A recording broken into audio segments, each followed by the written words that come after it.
Mano nuotraukų yra internetinėme portale slaptai LT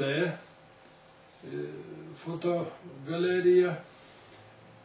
Ten yra ir gamtos vaizdų, bet aš stengiuosi dalyvauti ir visuomeninės reikšmės renginiuose. Dalyvauju, važinėju po Lietuvą drauge su Lietuvai pagražinti draugija, su Vytautų klubu. Paskutinė mano kelionė visai prieš savaitę buvo po labai brangias Lietuvai vietas, tai Žalgirio mūšio vietoje buvau, taip pat Dariaus ir Girėno žūties vietoje. Ir ten albume mano paskutinės tos nuotraukos, daugiau kaip 50.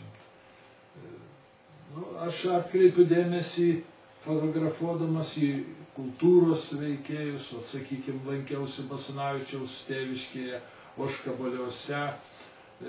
Daug dėmesio kaip fotografas skyriau mūsų klasikui Vaižgantui jo gimtinėje, paskui muziejuje Kaune.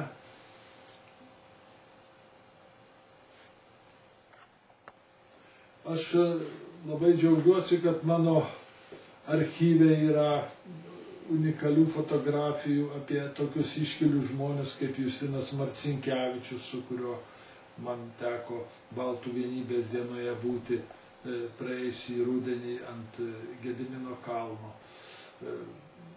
Taip pat labai didžiuojuosi ir džiaugiuosi, kad Danutė Krištopaitė, Basanavičiaus premijos laureatė, buvusi mano mokytoja, kuriai aš esu už daug ką dėkingas, irgi yra pakvietusi mane su fotoaparatu įvairius renginius, pristatant jos knygas, įteikiant jai garbingą Basanavičiaus premiją. Nemažai bendrauju su labai iškiliu, labai garbingo amžiaus publicistu, politologu Viliumi Bražėnu. Mes kartu su juo buvome ne viename renginyje, aš jį esu fotografavęs.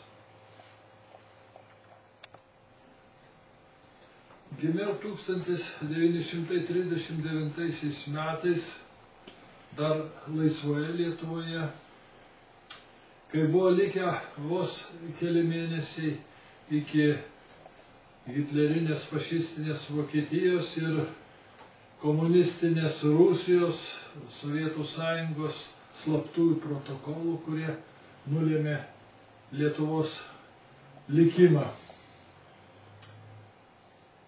Mokiausi Alytaus antrojoje vidurinėje mokykloje, esu gimęs Dzūkijos sostinėje Alytuje, ją baigiau vidurinę mokyklą ir tais pačiais metais, 57-aisiais, įstojau į Vilniaus universitetą, studijavau lietuvių kalbą ir literatūrą. Didžiausią savo gyvenimo dalį buvau žurnalistas ir knygų leidėjas.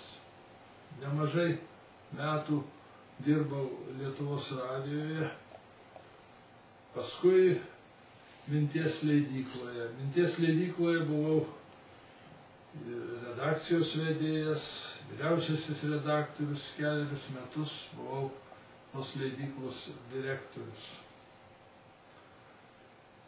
Fotografuoju nuo 1952 metų. Ir pirmasis mano fotografijos mokytojas buvo mano vaikystės ir viso gyvenimo draugas Laimutis Ignas Sidabras, kuris jau dėja miręs.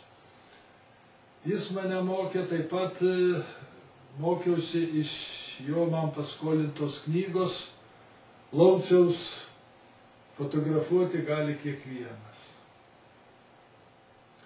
Fotografavau jau mokydamasis Alytaus antroje vidurinėje mokykloje, paskui Vilniaus universitete. Prie spalvotosios fotografijos perėjau dirbdamas minties leidykloje, kai vadovavau turistinės literatūros ir sporto literatūros redakcijai. Daug keliavau po Lietuvą ir dėl darbo pobūdžio reikėjo susipažinti su įvairiom Lietuvos vietom. Keliavau ir pėsčiomis, ir baidare plaukiojau, ir dviračiu važinėjau, paskui automobiliu. Geresnio, prasmingesnio laisvalaikio neįsivaizduoju ir šiandien. Turiu daug man labai brangių, sustabdytų akimirkų, kurių jau nepakartosi.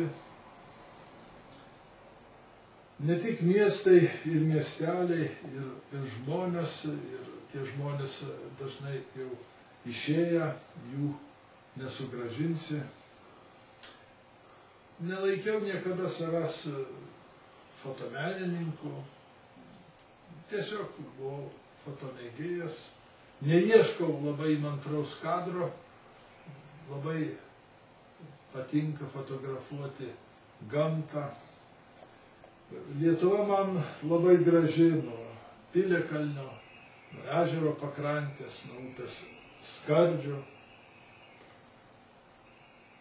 Gražūs jos gamtos, kultūros paminklai, kuriuos pirmiausiai fotografuoju, gražūs žmonės.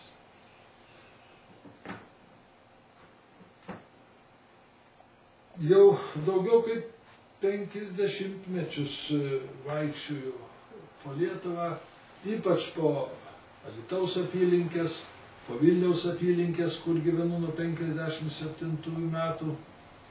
Ir visada beveik nešuosi fotoaparatą. Mano fotografijas paskelbtas internete galima įsigyti.